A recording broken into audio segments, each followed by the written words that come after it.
प्रभु का धन्यवाद हो फिर आज एक नए दिन के लिए कि प्रभु ने आज का दिन दिया है और फिर से हम एक वचन के साथ में हम उपस्थित हुए हैं।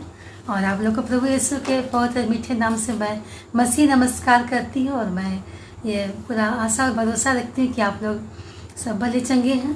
तो आज मैं हमारे साथ आप निकाले नीति वचन उसका 26 अध्याय और उसका 20 और 21 पद। नीति वचन 26 अध्याय उसका 20 और 21 पद। इसमें इस प्रकार लिखा हुआ है, जैसे लकड़ी ना होने से आग बुझती है, उसी प्रकार जहाँ कानाफूसी करने वाला नहीं वहाँ झगड़ा मिट जाता है। जैसे अंगारों में कोयला और आग में लकड़ी होती है, वैसे ही झगड़ा बढ़ाने के लिए झगड़ालू होता है। आमीन। तो इस वचन पर बहुत ऐसे आशीष दे। हम यहाँ पर स्पष्ट रूप से हमें दो बातें नजर आ रही है। जी हाँ, दो बातें नजर आ रही है यहाँ पर, आग और झगड़ा। जैसे पहला में हम लोग देखते हैं आग, झगड़ा है और उसके बाद फिर आग, ठीक है ना। पहला में आग है, उसके बाद झगड़ा। तो यहाँ पर दो बातें हम लोग इस वचनों को जोड़ रही है, दो वचन। तो हम कुछ वचन को हम देखेंगे, नीति वचन का ही कुछ वचनों को देखेंगे कि परमेश्वर आज वचन में हमसे क्या बात करना चाहता है। तो हम देखते हैं नीति वचन 18 का 6 पद क्या बोलता है। बात बढ़ाने से मूर्ख मुकदमा खड़ा करता है और अपने को मार खाने के योग्य दिखाता है। देखिए वचन क्या बताता है कि बात बढ़ाने से मूर्ख मुकदमा खड़ा करता है और अपने आप को मार खाने के योग्य बनाता है। कैसे कैसे झगड़ा का मतलब शुरुआत होता है और कैसे बात बढ़ता है, हम लोग और भी देखते हैं। चल में और है नीति वचन उसका 20 अध्याय का 3 पद। उसमें मुकदमे से हाथ उठाना पुरुष की महिमा ठहरती है, परंतु सब मूढ़ झगड़ने को तैयार होते हैं। कहता है कि मुकदमे से हाथ उठाना था, अर्थात मुकदमे से अपने आप को अलग करने के विषय में हमको यहाँ पर वचन बता रहा है। अगर हम ऐसा करते हैं तो उसकी महिमा होती है, उस पुरुष की महिमा होती है जो मुकदमे से अपने आप को अलग कर देता है। और जो मूढ़ है, जो मूर्ख है, वो क्या करते हैं, वो हमेशा से झगड़ने की तैयारी करते हैं। वो पीछे नहीं हटते, वो बात को बढ़ा करके वो झगड़ने के लिए तैयार रहते हैं। और उसी प्रकार हम लोग वचन देखते हैं कानाफूसी के बारे में, नीति वचन और उसका 16 अध्याय का 28 पद देखते हैं क्या बोलते हैं। टेढ़ा मनुष्य बहुत झगड़े को उठाता है और कानाफूसी करने वाला परम मित्रों में से फूट करा देता है। जी हाँ, देखिए कानाफूसी के विषय में यहाँ पर बताया है कि जो टेढ़ा मनुष्य है, जो मूर्ख है, जो झगड़ालू है, वैसे मनुष्य के विषय में हमें वचन बता रहा है कि वो अक्सर क्या करता है, वो झगड़ा का शुरुआत करता है, झगड़ा उठाता है और कानाफूसी मतलब वो शिकायत करता है, दूसरे का कान भरता है। और इससे क्या होता है कि जो हमारे परम मित्र होते हैं उनसे भी हमको उसकी मित्रता हमारी समाप्त हो जाती है। ऐसे होते हैं जो मूर्ख लोग होते हैं, जिनको समझ नहीं होती, वो ऐसे लोग होते हैं कि वो लोग एक परम मित्र की भी दोस्ती को समाप्त कर देते हैं अपने मूर्खता की वजह से। अब नीति वचन 18 का 8 पद, तो उसमें कानाफूसी के बारे में कुछ लिखा हुआ है। कानाफूसी करने वाले के वचन स्वादिष्ट भोजन के समान लगते हैं, वे पेट में पच जाते हैं। जी हाँ, अगर कोई लोग इंटरेस्टेड होते हैं कि वो किसी का कानाफूसी को सुने या किसी की शिकायत को सुने तो उनको बहुत अच्छा लगता है सुनने में। ऐसे भी लोग हैं। जी हाँ, अच्छा लगता है और वो लोग उसको बहुत इंटरेस्ट के साथ सुनते हैं और वे लोग वहाँ पर उसको और भी कुछ कुछ बातों को बोल करके भड़काने की कोशिश करते हैं, कुछ कुछ चीज़ों को बोल करके। तो ऐसे होते मूढ़ व्यक्ति, ऐसे होते मूढ़ व्यक्ति जो हमेशा से जो परम मित्र होते हैं उसकी मित्रता को समाप्त कर देते हैं कानाफूसी की वजह से।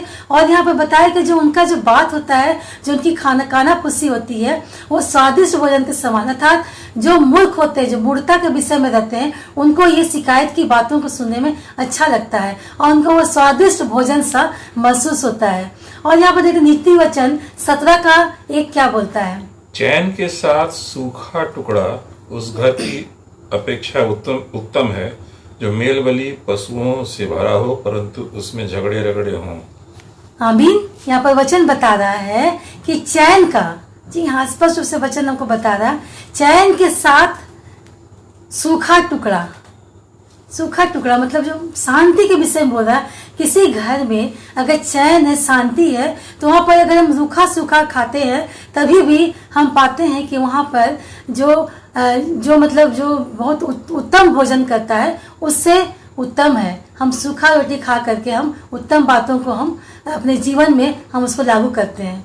तो यहाँ पर नीति वचन 22 का 10 हमको बताता है कि ठट्ठा करने वालों को निकाल दे, तब झगड़ा मिट जाएगा और वाद विवाद और अपमान दोनों टूट जाएंगे।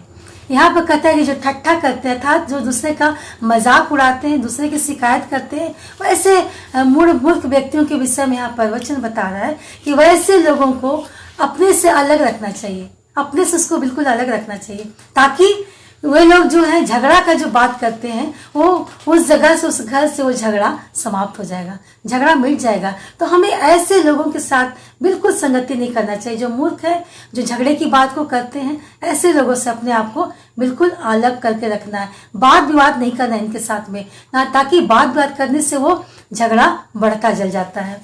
तो हम ऐसे लोगों के विषय में परमेश्वर का वचन क्या बोलता है? यशाया उसका 58 उसका 4 पद 58 का 4। सुनो तुम्हारे उपवास का फल यह होता है, सुनो तुम्हारे उपवास का फल यह होता है कि तुम आपस में लड़ते और तुम झगड़ते आपस में लड़ते और झगड़ते और दुष्टता से घूंसे मारते हो, और दुष्टता से घुसे मारते हो। जैसा उपवास तुम आजकल रखते हो, जैसा उपवास तुम आजकल रखते हो, उससे तुम्हारी प्रार्थना ऊपर नहीं सुनाई देगी, उससे तुम्हारी प्रार्थना ऊपर नहीं सुनाई देगी। आमीन। यहाँ पर ऐसे लोगों के विषय में बता रहा है कि जो इस तरह के लोग हैं, जो मूर्ख लोग हैं, जो दुष्टता की बातों को करते हैं, कानाफूसी करते हैं, वाद विवाद को बढ़ाते हैं, अपमानित करते हैं, झगड़े को बढ़ाते हैं, वैसे भी व्यक्तियों के विषय में कह रहा है कि अगर आप ऐसा करके, अगर आप उपवास करते हो, फास्टिंग करते हो, ईश्वर के सामने जाके उपासना करते हो, प्रार्थना करते हो, पूजा करते हो, तो ऐसे व्यक्तियों के विषय में बोल रहा है कि परमेश्वर ऐसे व्यक्तियों की प्रार्थना को, निवेदन को कदापि नहीं सुनता है। सब कुछ उसका व्यर्थ है। उपवास करने का जितना भी कारण है, सब कारण उसका व्यर्थ है। ऐसे व्यक्तियों के परमेश्वर उन लोग के बारे में ऐसी बातों को बता रहा है। हम रोमियों की पत्री उसका पहला अध्याय उसका 29 पद देखते हैं। इसलिए वे सब प्रकार के अधर्म और दुष्टता और लोभ और वैर भाव से भर गए और डाह और हत्या और झगड़े और छल और ईर्ष्या से भरपूर हो गए और चुगलखोर। जी आमीन। यहाँ पर वचन कहता है कि ऐसे लोग के विषय में कहता है कि जो इस तरह के व्यक्ति, जो मूर्ख है, जो मूढ़ है, जो हमेशा से लड़ाई को लगाने के लिए, शिकायत कानाफूसी करने के लिए, हर एक रिश्ता को जो खत्म करने के, समाप्त करने के लिए, मतलब रिश्ता का अलगाव करने के लिए जो बात करते हैं, उसके विषय में यहाँ पर वचन हमको बताता है कि ऐसे लोगों के विषय में कहता है कि वे लोग अधर्म, दुष्टता, लोभ, बैर भाव से भर गए और डाह और हत्या और झगड़े और छल और ईर्ष्या से भरपूर हो गए हैं और वो चुगलखोर है। जी हाँ, उसके अंदर ईर्ष्या, डाह, चुगलखोरी, हर एक प्रकार की बातें रहती हैं, ताकि वे अपने उस काम को लोग अंजाम देते हैं जो उनका स्वभाव है, जो उनका उद्देश्य है। तो यहाँ पर वचन हमको ऐसे लोगों के जिनके पास में मतलब जो आग लगाते हैं और झगड़ा करवाते हैं, वैसे लोगों के विषय में यहाँ पर वचन बता रहा है कि उनके अवगुण के विषय में यहाँ पर बताया जा रहा है, अर्थात उनके गुण के बारे में बताया जा रहा है। देखा जाए तो दुष्टों का जो गुण है वो अवगुण के विषय में यहाँ पर बताया जा रहा है कि ऐसे लोग किस प्रकार के लोग होते हैं, जो हम लोग अभी वचन में पढ़ा है। नीति वचन 30 का 33 हमको क्या बोलता है, वो स्पष्ट रूप से हमारा अंतिम वचन के लिए सुनिएगा। क्योंकि जैसे दूध के मथने से मक्खन, क्योंकि जैसे दूध के मथने से मक्खन और नाक के मरोड़ने से खून निकलता और है, नाक के मरोड़ने से खून निकलता है, वैसे ही क्रोध के भड़काने से झगड़ा उत्पन्न होता है। वैसे ही क्रोध के भड़काने से झगड़ा उत्पन्न होता है। जी हाँ, क्रोध, झगड़ा क्या है?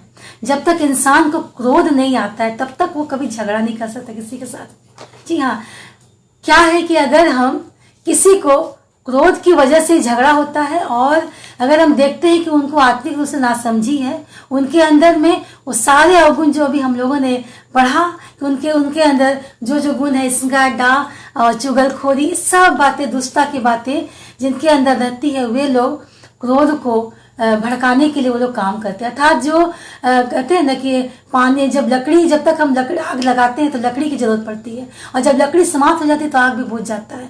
तो यहाँ पर क्रोध के बारे में, यहाँ पर आग और झगड़ा के विषय में बताया गया है यहाँ पर कि ऐसे लोग हैं वे आत्मिक रूप से नासमझ होते हैं, और वे लोग अपनी प्रशंसा खुद करते हैं, षड्यंत्र रचते हैं, घमंडीपन उनके अंदर रहता है, और पूरी तरह से वो झगड़ा करने के लिए वो जा करके वहां पर लोग कहते हैं आग और पानी का वो लोग काम करते हैं। तो ऐसे लोगों से हमेशा हमें बचना चाहिए ताकि हमारे अंदर क्रोध उत्पन्न ना हो, और जब क्रोध उत्पन्न नहीं होगा तो हम फिर झगड़ा नहीं करेंगे। तो परमेश्वर आज हमको इस झगड़े के विषय में जो वचन बताता है कि जैसे लकड़ी ना होने से आग बुझती है, उसी प्रकार जहाँ कानाफूसी करने वाले नहीं होते वहां झगड़ा मिट जाता है। और जैसे अंगारों में कोयला और आग में लकड़ी होती है, वैसे झगड़ा बढ़ाने के लिए झगड़ालू होता है। तो परमेश्वर इस वचन पर बहुत ऐसे आशीष दे। आइए हम प्रार्थना करें। धन्यवाद करते पिता परमेश्वर सुंदर वचन के जितने लोग प्रभु जी आज हमारे संग जुड़े प्रभु जी, उनके जीवन में प्रभु जी वचन कार्य करने पाए। सचमुच प्रभु जी पिता हम अपने क्रोध को शांत करने पाए प्रभु, ताकि पिता परमेश्वर हम किसी के द्वारा भड़काए गए क्रोध को प्रभु जी हम काबू पाने पाए, ताकि हम झगड़ा का कारण ना बनने पाए। सचमुच प्रभु जी ऐसे दुष्ट लोग जिनके अंदर प्रभु जी नाना प्रकार की बुराइयां होती है, दुष्टता की बातें होती है प्रभु जी, वो लोग प्रभु जी हमेशा से दूसरों के विषय में कानाफूसी करके प्रभु जी वो लोग झगड़ा को लगाते हैं पिता परमेश्वर। और इससे क्या होता है प्रभु जी कि जो हमारे परम प्रिय मित्र होते हैं, हमारे परम प्रिय लोग होते हैं प्रभु जी, उनसे पिता परमेश्वर हमारा बैर होता है। वह प्रभु जी आज तेरे वचन के द्वारा प्रभु जी हमने जानने पाया प्रभु जी कि किस प्रकार झगड़ालू के साथ और एक कानाफूसी वालों करने वालों के साथ में हमेशा हमें उसको दूरी बना के रखना चाहिए उनके संग में, ताकि ये बातें हमारे जीवन से हमेशा के लिए समाप्त होने पाए। धन्यवाद करते प्रभु जितने लोग इस वचन को सुन रहे देख रहे प्रभु, उन्हें बहुत ऐसे आशीष दे कि वे भी अपने जीवन में प्रभु जी उन उत्तम बातों को प्रभु जी ग्रहण करने होने पाए। धन्यवाद करते तूने प्रार्थना को सुना, प्रार्थना प्रभु के नाम से, आमीन।